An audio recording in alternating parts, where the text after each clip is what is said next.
एकांत साधना के लिए देखो, जीवन में आत्मचिंतन बहुत आवश्यक है। जो कार्य हम कर रहे हैं, इस कार्य में कदम कदम पर शत्रु हैं, कदम कदम पर संघर्ष है। सनातन के उत्थान के लिए हम एक माह का ब्रेक ले रहे हैं। सोशल मीडिया, दरबार, कथा, मोबाइल, टीवी, इन सब से एक माह का ब्रेक लेकर बद्रीनाथ में एकांतवास की साधना करेंगे। सनातन को कैसे बचाए, बढ़ाया जाए और भारत को विश्व गुरु कैसे बनाया जाए, इसके लिए आत्मचिंतन करें। पूरे देश भर में जहाँ जहाँ भी सनातन का कार्य हो रहा, हम सभी सनातनियों के साथ हैं, सनातन के कार्य के साथ।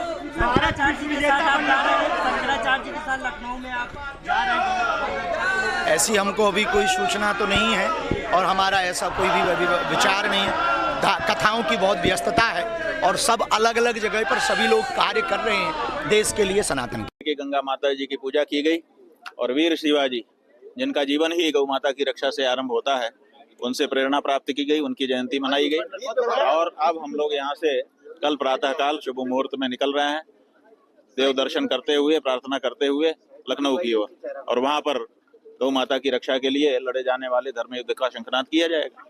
डिप्टी सीएम ने कहा कि परमिशन प्रशासन का काम है, परमिशन से हमारा कोई लेना देना नहीं है, तो परमिशन को लेकर अभी क्या स्थिति है महाराज? ऐसा है कि बिल्कुल ठीक कहा उन्होंने, परमिशन देना वो मुख्यमंत्री और मुख्यमंत्री का काम नहीं है, वो वहाँ के प्रशासन का काम है। हम लोगों ने फरवरी 21 को ही आवेदन कर दिया है कि हमें ऐसा कार्यक्रम करना है, इसके लिए परमिशन दीजिए। जो मैदान था उस मैदान से हम लोगों ने अनुरोध किया, उन्होंने हमको पलट करके पत्र दिया कि इतना रुपया इन मदों में हमको जमा कर दीजिए। वो भी हम लोगों ने जमा कर दिया है, जहाँ जहाँ की जो फीस थी वो भी जमा कर दी गई है।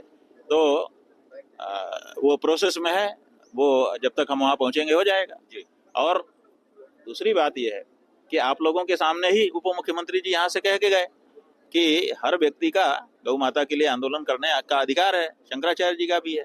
और उन्होंने ये भी कहा कि वो आएंगे तो हम स्वागत करेंगे, तो बिना अनुमति के स्वागत हो जाएगा।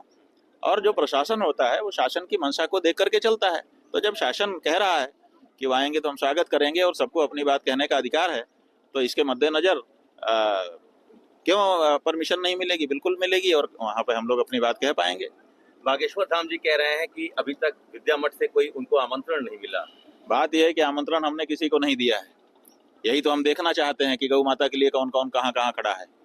तो लेकिन अगर उनके मन में ये बात है कि आमंत्रण होता तो हम आते, तो आपके माध्यम से TV9 डिजिटल के माध्यम से और दूसरे चैनलों के माध्यम से हम उनको आमंत्रित कर रहे हैं कि सादर, हे धीरेन्द्र शास्त्री जी, आप आइए।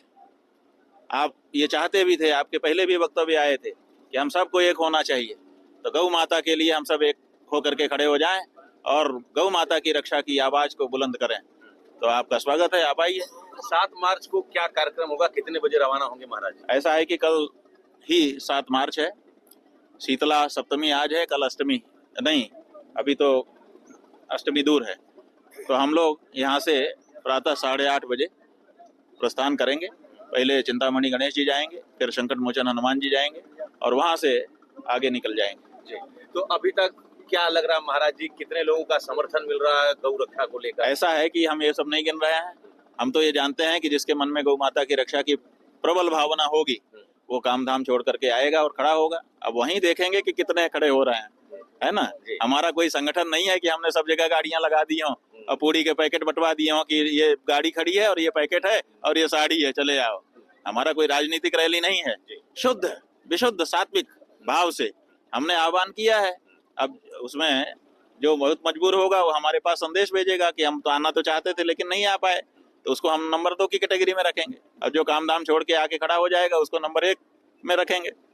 और जो चुप रह जाएगा, ना कारण बताएगा और ना आएगा, समझ लो जी। ये गौ रक्षा को लेकर करपात्री जी की एक शपथ थी, क्या थी महाराज जी? आप कह रहे हैं गाँव गाँव। ऐसा है कि करपात्री जी महाराज और हमारे पूर्व पुरुषों ने, असल में जो हिंदू होता है वो पहले ही शपथ ले लेता है गौ माता की रक्षा की। हमारे यहाँ रक्षा एक धर्म है और उसमें भी सबसे पहली रक्षा गौ माता की रक्षा है, उसके बाद अपनी माँ बहन की रक्षा है।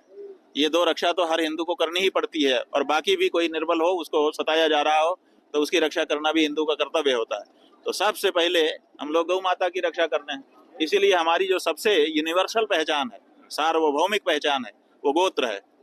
आप किसी देश में चले जाइए, भारत में उत्तर दक्षिण पूर्व पश्चिम कहीं चले जाइए, कोई जाति कोई बिरादरी, उनसे पूछिए तुम हिंदू हो, कहेगा हाँ। तो आप पूछिए तुम्हारा क्या गोत्र है, तो अपना गोत्र बताएगा। गोत्र का मतलब होता है गो माने गाय और त्र माने उसकी रक्षा करने वाला। तो हर हिंदू गौरक्षक है, वही तो गौरक्षा ही तो उसकी पहचान है। इसलिए जो जहाँ होगा वो सब गौरक्षा के लिए खड़ा